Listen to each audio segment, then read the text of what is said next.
Alors, bref point de pourquoi j'ai pas sorti de vidéo ce mois-ci. Alors ça va être rapide pour ceux qui regardaient la chaîne, parce qu'elle se diversifiait. Je tiens vraiment à m'excuser parce que la chaîne repasse en 100% automobile. Du coup, qu'une vidéo par mois de retour et non plus 2 vidéos. Et ça sera que du 100% automobile de retour. Je m'expliquerai pas pourquoi dessus, parce que l'envie de diversifier la chaîne a été une petite envie comme ça qui est passée et aujourd'hui je me dis qu'elle est mieux en 100% automobile. Ensuite, pourquoi j'ai pas sorti de vidéo ce mois-ci? Je vais vous expliquer pourquoi. Parce que la 4C6, attends je l'appelle comme ça, tient plus d'un zombie que d'une voiture. Et m'a vraiment ce mois-ci fait chier. Vraiment, j'avais pas le moral à tourner de vidéo parce que j'ai eu vraiment des problèmes en un mois ou qui s'est accumulé et qui m'a donné envie juste de pas tourner de vidéo et de la réparer hors vidéo parce que j'avais un peu le seum. Là voilà. Donc on va se retrouver tout de suite et je vais vous montrer le pourquoi du comment elle m'a saoulé cette 4C6. Hey, salut tout le monde, c'est Dame. C'est aujourd'hui on se retrouve pour une nouvelle vidéo pour le projet 4C6. Et oui, on va parler un peu de cette voiture. Donc juste avant vous avez eu le débrief, le petit coup de gueule sur cette voiture et je vais vous expliquer le pourquoi du comment. En plus j'ai parlé vite fait des vidéos autres que l'automobile qui a été tout simplement des l'aide de la chaîne. Et je m'expliquerai pas pourquoi, je vais expliquer brièvement juste avant, mais voilà. Alors, on commence le mois, début du mois. Début du mois, voilà. Vous voyez là-bas, là. Donc support moteur qui casse net à un démarrage. Vraiment, mais casse net, vous avez les photos juste là qui s'affichent. Donc vous voyez le support moteur bien cassé, ça devait être celui-là d'origine je pense. Donc cassé, le bout qui était dedans, j'ai dû tarauder pour sortir le bout, etc. C'était bref. Après, en soi, 11 € le support, coûte pas cher. Ça a été changé. Ensuite vient que je me décide de regarder quand même le radiateur pour voir si c'est pas ça qui serait bouché et qui fait le soi-disant joint de culasse. Je débranche mes durites, là, je vidange.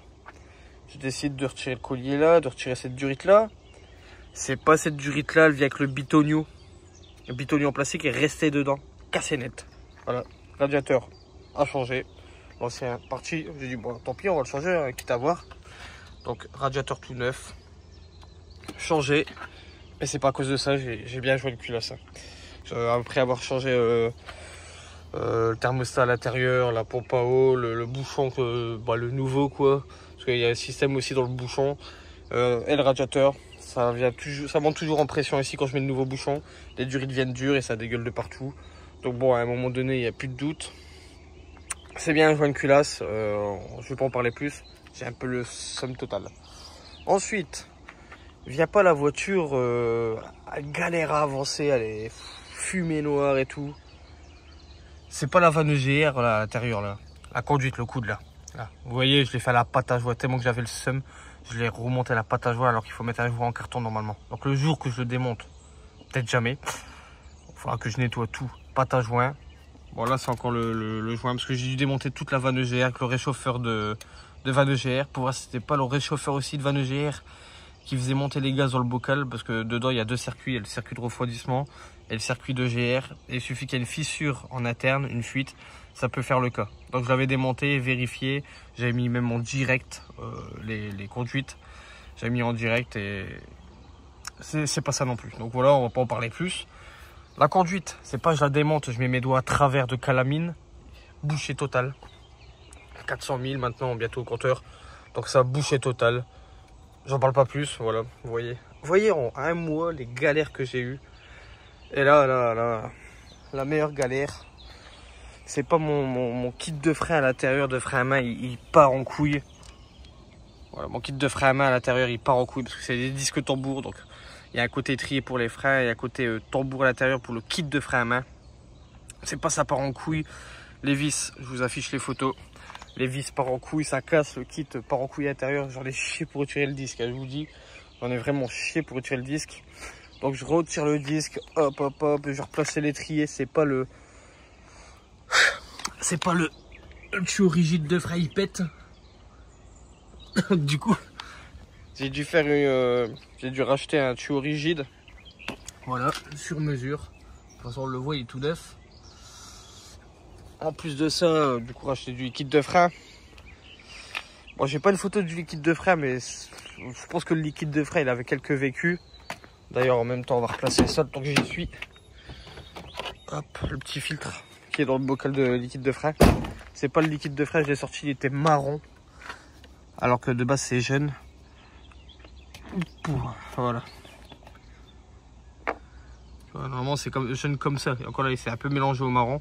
Mais ça va. Mais quand je l'ai vraiment purgé, c'était vraiment marron. C'était plus jaune, quoi. C'était marron. Donc c'est pas le liquide de frein. Ça faisait un moment, je pense qu'il n'avait pas été purgé. Donc maintenant, elle freine 20 fois mieux que depuis que je l'ai. Je pense que la bonne purge, ça lui a plu. Parce que j'ai purgé les étriers à l'avant, à l'arrière. Et j'ai voulu purger les étriers à l'avant. Mais bon, si moi j'ai une bouteille en fait avec un tuyau pour purger. En fait, le tuyau il est pas assez gros pour l'avant. Parce qu'à l'avant, c'est des... Je me suis pas emmerdé, bref, vous avez compris. J'ai purgé bien l'arrière. Jusqu'à temps qu'il y ait du liquide jaune et je me suis pas emmerdé plus. De toute façon, c'est l'arrière que j'avais que démonté. Mais théoriquement, faut purger l'arrière en partant le plus loin du mètre cylindre. Donc, arrière droit, arrière gauche, avant droit, avant gauche. Voilà. Si le bocal aurait été de l'autre côté, vous faites l'inverse. Voilà. Donc voilà, bref, on est un bon mois de merde. Donc vous avez compris pourquoi elle tient plus du Zorbi que du Zorbi 406 que d'une 406. Ensuite, le joint de culasse, pour ceux qui me diraient, ouais, pourquoi tu refais pas le joint de culasse? Après, mine de rien, t'as presque tout refait sur cette voiture. Je vais pas vous mentir, à part le joint de culasse et la petite fuite au cache-culbu. Voilà quoi. Et encore, non, et encore. Je sais pas si on va le voir. Oh, peut-être pas le voir. J'ai un soufflet de cardan, il est parti en live aussi. Si on le voit un peu. Il y a de la graisse partout. Bref. Je vais pas m'étendre sur le sujet, ça coûte 10 €, je le changerai. Je vais essayer de le prendre en vidéo quand même. On va essayer quand même de tourner quelques vidéos sur cette saucisse parce que tout le monde va dire attends, t'as créé un projet 406 et sur la chaîne on voit plus de vidéos, tu fais tout hors vidéo. Et je vous avoue, moi aussi j'ai eu le seum. Entre le support moteur, le radiateur, la vanne EGR et mon frein à l'arrière, j'ai eu un petit ras-le-bol de tourner tout en vidéo. En un mois, j'ai presque bâclé tout ce qu'il y avait à faire à part le joint de culasse. Donc le joint de culasse, ouais, je me suis renseigné. Je vais pas vous mentir. J'ai dit en vrai, on va, quand j'ai dit dans une des vidéos, j'ai dit on va tourner ce cas 500 000 si la TS 500 000 fait le joint de culasse. Je vous avoue, je me suis quand même renseigné et en fait, bon, j'ai pas, je vous avoue, j'ai pas le budget à mettre dedans.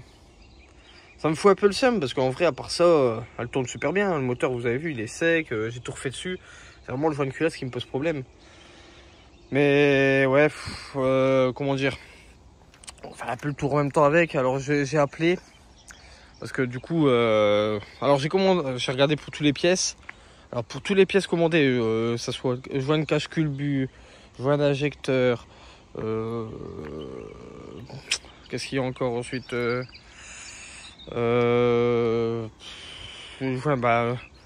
joint de culasse, les vis de culasse. Pour tout ça, j'en ai pour 150 €. En gros, toutes les pièces du haut moteur. J'en ai pour 150 balles. Donc ça encore, à la limite, ça va. J'ai appelé dans plusieurs boutiques pour dire d'envoyer quand même la culasse. Parce qu'au début, je voulais vraiment le faire au tout début, je voulais juste acheter le joint de culasse à 20 balles. Voilà. Je démonte, je mets le joint de culasse. Bon, je pose quand même le bloc. Je fais vraiment la vite fait. Je remonte tout avec les vieilles vis de culasse, vous voyez, en mode un peu blédard. Après, je me suis dit non, on va quand même bien raisonner, question de bien le faire quand même. Et après, vérification, etc. On ferait, comment dire, pour l'envoyer en mise à l'épreuve, plus rectification s'il doit être rectifié. Il y en a pour 300 balles. Voilà. Donc 300 plus 150 € de pièce, on a 450. Donc il faut prévoir 500 € parce que quand on démonte un joint de culasse ou quelque chose comme ça, ou même en général la mécanique, il y a toujours une couille qui se passe. Il y a toujours une couille qui se passe. qui fait qu'il faut prévoir 50-100 euros de plus. Donc 500-550 euros qu'il faut prévoir. Et je n'ai pas cet argent à mettre dans cette 406 quoi. Ça me dégoûte un peu, je vous avoue, parce qu'en vrai c'est une voiture qui est plutôt fiable, même avec un joint de culasse. Ça fait 1 an et demi maintenant que je l'ai. Ça fait peut-être 6 mois que j'ai un joint de culasse. Et elle roule toujours aussi bien, elle démarre toujours aussi bien. Donc j'ai un peu le seum. Mais bon, ça va rouler comme ça, je vous avoue que j'ai pas l'argent à mettre dedans. C'est comme ça. Donc le temps qu'elle roule, elle roule. Donc vous voyez sur la chaîne que je rectifie quelques petits trucs par-ci par-là, c'est qu'elle roule. Au moment que le moteur il casse, soit je fais le joint de culasse, soit je change de moteur directement. Ouais, je sais, il y en a plein, ils vont crier au meurtre de la voiture. Il y en a plein qui vont dire, ouais, en fait, tu vas aller jusqu'à temps qu'elle casse. Mais je vous avoue, je sais pas que j'ai plus le courage de le faire, c'est que j'ai pas le budget de le faire. Donc voilà. Donc j'espère que cette petite vidéo introduction de cette voiture vous a plu. En même temps, c'est bientôt la fin de ce projet 406. On est bientôt au contrôle technique. J'ai plus que faire quelques petits trucs et on passe au contrôle technique dessus. Et voilà quoi, c'est bientôt la fin de ce projet, de cette petite aventure sur la chaîne YouTube. Après le contrôle technique, ça sera plus le projet 406, mais il y aura toujours des vidéos dessus, il n'y a pas de souci. Alors le but du projet, c'était de la faire en sorte qu'elle passe au contrôle technique. Une fois qu'elle sera passée au contrôle technique, je ferai toujours des petits trucs. Il ne reste plus grand chose, à part le joint de culasse, le joint de cache-culbut et mon soufflet. En vrai, il n'y a plus grand chose. Ah oui, et le kit de frais à l'arrière à remonter, faut que j'achète les petites vis avec les ressorts. Mais bon, ça me fait un peu chier parce que je dois les acheter, ça coûte 2 euros et la livraison sur là où j'achète, ça coûte 9 euros. Donc bon, je vais pas payer 9 euros de livraison pour 2 euros de pièces.